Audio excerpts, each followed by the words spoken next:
জুলাই সনদের প্রতিটি দফা অক্ষরে অক্ষরে বাস্তবায়ন করতে সরকার বদ্ধপরিকর বলে জানিয়েছেন প্রধানমন্ত্রী তারেক রহমান। তিনি বলেন, স্রেফ রাজনৈতিক প্রতিশ্রুতি নয়, বরং দেশ ও জনগণের কাছে দেয়া প্রতিটি ওয়াদাই চুক্তির শামিল। সকালে রাজধানীর বিয়াম ফাউন্ডেশনের ৩য় ভবনের ভিত্তিপ্রস্তর স্থাপন অনুষ্ঠানে তিনি এসব কথা বলেন।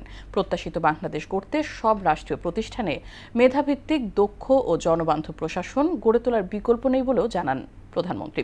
তানজিদ ভুঁইয়ার প্রতিবেদন। শনিবার রাজধানীর নিউ স্কার্টনে বিয়াম ফাউন্ডেশনের ৩য় ভবনের ভিত্তিপ্রস্তর স্থাপন করেন প্রধানমন্ত্রী তারেক রহমান।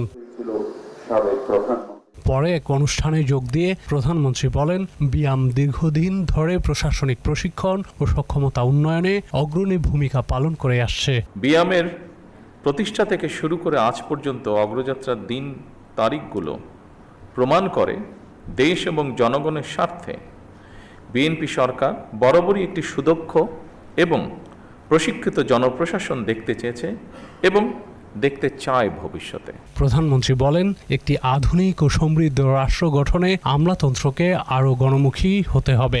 জনগণের সেবক হিসেবে নিজেদের গড়ে তুলতে প্রশিক্ষণের উপর বিশেষ গুরুত্ব আরোপ করেন তিনি।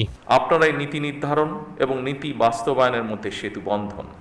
আপনাদের সততা, কর্মদক্ষতা এবং দায়বদ্ধতাই সরকারের সাফল্যের অন্যতম ভিত্তি। আপনাদের প্রতি আমার আহ্বান, নিজেদেরকে শুধু প্রশাসনিক কর্মকর্তা হিসেবে নয়, বরং জনগণের সেবক এবং বন্ধু হিসাবে ভাবুন। আপনারা আপনাদের মেধা ও যোগ্যতা দিয়ে জনগণের কাছে দেওয়া সরকারের প্রতিটি প্রতিশ্রুতি দক্ষতার সঙ্গে বাস্তবায়ন করতে ভূমিকা রাখবেন।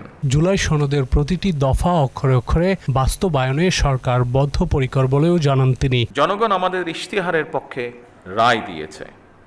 সুতরাং বর্তমান গণতান্ত্রিক সরকার নির্বাচনী ইশতেহার এবং জনগণের সামনে স্বাক্ষরিত জুলাই সনদের প্রতিটি দফা, প্রতিটি অঙ্গীকার অক্ষরে অক্ষরে বাস্তবায়ন করতে সরকার বদ্ধপরিকর।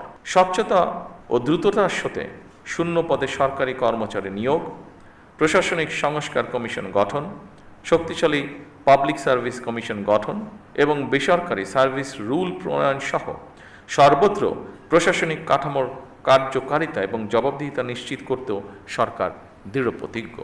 ভিত্তিপ্রস্তর স্থাপন শেষে সরকার প্রধান বিয়াম ফাউন্ডেশনের কার্যক্রম পরিদর্শন এবং কর্মকর্তাদের সঙ্গে মতবিনিময় করেন। তানজিদ ভুঁইয়া, মোহনা সংবাদ, ঢাকা।